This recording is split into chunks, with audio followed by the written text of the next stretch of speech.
সামনে শুধু দুই মহাশৃঙ্গ, কাঞ্চনজঙ্ঘা এবং মাউন্ট এভারেস্ট।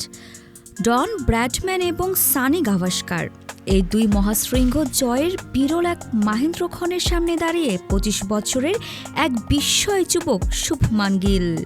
ভারতীয় হিসাবে এক সিরিজের সর্বোচ্চ রানের রেকর্ড আজও অক্ষত সুনীলের আস্তিনে। ১৯৭০ সালে ওয়েস্ট ইন্ডিজে অভিষেক হয়েছিল এই মহাতারকার।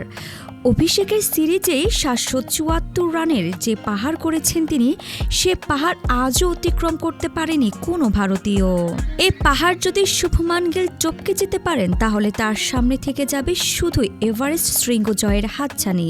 ইতিমধ্যে ৪ ইনিংসে ৫৮৫ রান করেছেন গিল। সামনে পড়ে আছে আরও ৩টি টেস্ট, অর্থাৎ ৬টি ইনিংস।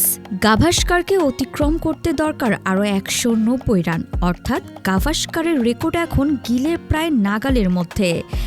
গাভাস্কারকে অতিক্রম করলে সামনে থাকবেন ডোনাল্ড জর্জ ব্র্যাডম্যান। এই মহাশৃঙ্গকে অতিক্রম করতে দরকার আরও ৩৯০ রান। যে মেজাজে ব্যাট করছেন গিল, তাতে আগামী ৬ ইনিংসে ৩৯০ রানের গণ্ডি অতিক্রম করা অসম্ভব বলে মনে করছে না ক্রিকেট বিশেষজ্ঞরা। ওয়ালটন এখন দেশের সীমানা পেরিয়ে পৌঁছে গিয়েছে ৫০টিরও বেশি দেশে। ওয়ালটন, ঘরে ঘরে বিশ্বজুড়ে। তারা এটাও বলছেন, এজবাস্টনে যে ব্যাটিং সহায়ক পিচ পেয়েছেন গিল, সে একই রকম ব্যাটিং সহায়ক পিচ পাবেন লর্ডস, ওল্ড ট্র্যাফোর্ড এবং ওভালে। সুতরাং এই সিরিজে সেই ঐতিহাসিক মুহূর্ত তৈরি হলে বিস্মিত হবেন না তারা। বিশ্ব ক্রিকেটে চিরবন্দিত ব্র্যাডম্যানের সঙ্গে গিলের কোনো তুলনা বাতুলতা মাত্র। ব্র্যাডম্যানের চিরকালই হয়তো থেকে যাবেন দুনিয়ার ধরা ছোঁয়ার বাইরে। তার টেস্ট গড় আকাশচুম্বী, অকার্যত অলঙ্ঘনীয়। এর তুলনা শুধুমাত্র তথ্য ও পরিসংখ্যানের খাতিরে।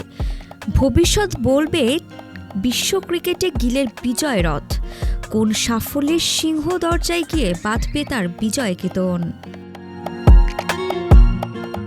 আরিফা জাহান প্রিনন, পিডি আর্কাইভ।